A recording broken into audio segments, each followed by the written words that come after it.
ಬೇಕಾದ ಇಂಗ್ರೀಡಿಯೆಂಟ್ಸ್ಗಳು: ಅರ್ಧ kg carrot, 2 table spoon ತುಪ್ಪ ಗೀ, ಅರ್ಧ ಕಪ್ ಬೆಲ್ಲದ ಪುಡಿ ಜಾಗ್ರಿ ಪೌಡರ್ ಅಥವಾ ನೀವು ಸಕ್ಕರೆ ಶುಗರ್ ಸಹ ಹಾಕೊಳ್ಬೋದು, 2 ಟೇಬಲ್ ಸ್ಪೂನ್ ಹಾಲಿನ ಪುಡಿ ಮಿಲ್ಕ್ ಪೌಡರ್ ಅಥವಾ ನೀವು ಕೋವಾ ಸಹ ಯೂಸ್ ಮಾಡ್ಬೋದು, ಸ್ವಲ್ಪ ಗೋಡಂಬಿ, ಸ್ವಲ್ಪ ಪಿಸ್ತಾ ಸ್ಲೈಸಸ್, 1/4 ಟೀ ಸ್ಪೂನ್ ಅಷ್ಟು ಏಲಕ್ಕಿ ಪುಡಿ ಕಾರ್ಡಮಮ್ ಪೌಡರ್.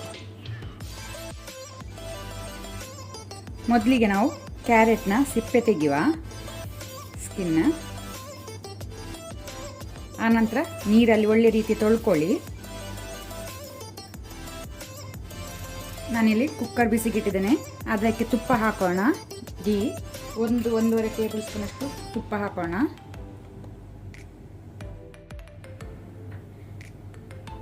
ಈಗ ಫ್ಲೇಮನ್ನು ಮೀಡಿಯಮಲ್ಲಿ ಇಟ್ಕೊಂಡು ಕ್ಯಾರೆಟನ್ನು ಸ್ವಲ್ಪ ತುಪ್ಪದಲ್ಲಿ ಫ್ರೈ ಮಾಡ್ಕೊಳ್ಳೋಣ. ನಾನು ತುಂಡು ಮಾಡ್ಕೊಳ್ಳಿಲ್ಲ, ಹಾಗೇನೆ ಹಾಕ್ತಾ ಇದ್ದೇನೆ. ಸಿಪ್ಪೆ ತೆಗೆದೊಳೆದು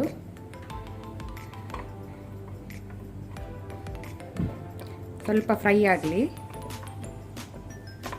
ನೀವು ಬೇಕಂದರೆ 2 ತುಂಡು ಮಾಡಿ ಸಹ ಹಾಕ್ಕೊಳ್ಬೋದು. ನಾನು ಡೈರೆಕ್ಟ್ ಕುಕ್ಕರಿಗೆ ಹಾಕ್ಕೊಂಡೆ.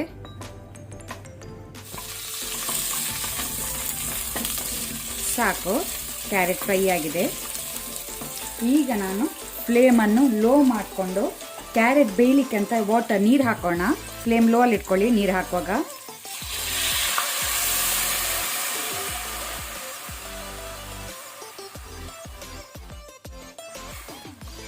ಇಷ್ಟು ನೀರು ಹಾಕ್ಕೊಂಡ್ರೆ ಸಾಕು, ಕ್ಯಾರೆಟ್ ಸ್ವಲ್ಪ ಮುಳುಗುವಷ್ಟು.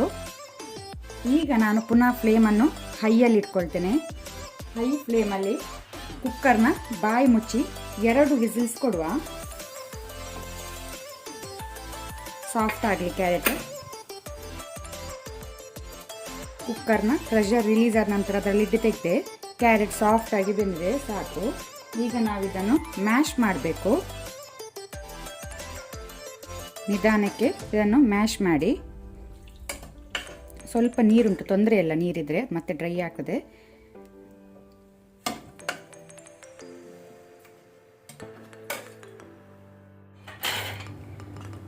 ಮ್ಯಾಶ್ ಆಗಿದೆ, ಸಾಕು ಇಷ್ಟ ಆದರೆ. ಈಗ ನಾನೊಂದು ಅರ್ಧ ಕಪ್ ಮಿಲ್ಕ್ ಹಾಕ್ಕೊಳ್ತೇನೆ. ಪುನಃ ನಾವು ಇದನ್ನು ಸ್ವಲ್ಪ ಕುದಿಲಿಕ್ಕೆ ಬಿಡುವ. ಅದರೊಟ್ಟಿಗೆ ಬೆಲ್ಲದ ಪುಡಿ ಸಹ ಹಾಕೋಣ. ಫ್ಲೇಮ್ ಹೈಯಲ್ಲಿ ಇಟ್ಕೊಂಡು ಇದನ್ನು ಕುದಿ ಬರಲಿಕ್ಕೆ ಬಿಡುವ. ಆಗ ನನಗೆ ಹಾಲು ಹೇಳಲಿಕ್ಕೆ ಮರ್ತೋಯ್ತು, ಸೊ ಅರ್ಧ ಕಪ್ ನೀವು ಹಾಲು ಹಾಕ್ಕೊಳ್ಳಿ.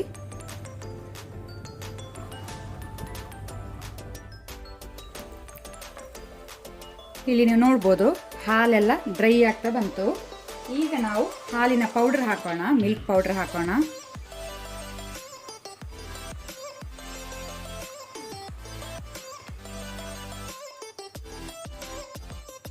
ಆನಂತರ ಏಲಕ್ಕಿ ಪುಡಿ ಕಾರ್ಡಮಮ್ ಪೌಡರ್ ಹಾಕೋಣ. ಇದನ್ನೀಗ ಒಮ್ಮೆ ಒಳ್ಳೆ ರೀತಿ ಮಿಕ್ಸ್ ಮಾಡ್ಕೊಳ್ಳುವ. ಫ್ಲೇಮನ್ನು ಮೀಡಿಯಮಲ್ಲಿ ಇಟ್ಕೊಂಡಿದ್ದೇನೆ. ಇನ್ನೂ ಸ್ವಲ್ಪ ಡ್ರೈ ಆಗಲಿ.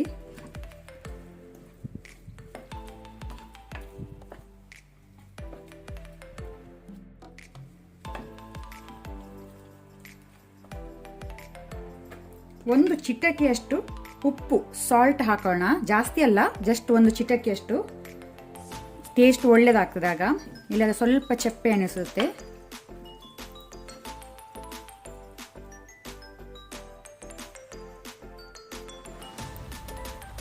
ಸಾಕು, ಡ್ರೈ ಆಗಿದೆ.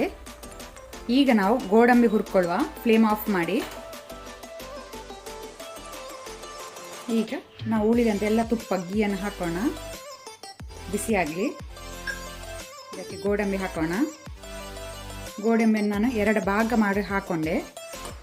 ಈಗ ಇದನ್ನು ನಾವು ಕೆಂಪಾಗೋ ತನಕ ಫ್ರೈ ಮಾಡ್ಕೊಳ್ಳುವ.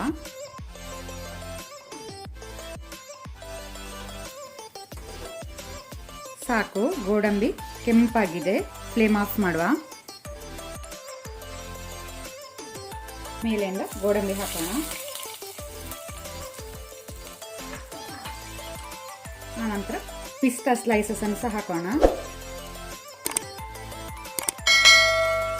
ನಮ್ಮ ಸೂಪರ್ ಆದಂಥ ಕ್ಯಾರೆಟ್ ಹಲ್ವಾ ರೆಡಿ ಆಗಿದೆ ಸರ್ವ್ ಮಾಡಲಿಕ್ಕೆ.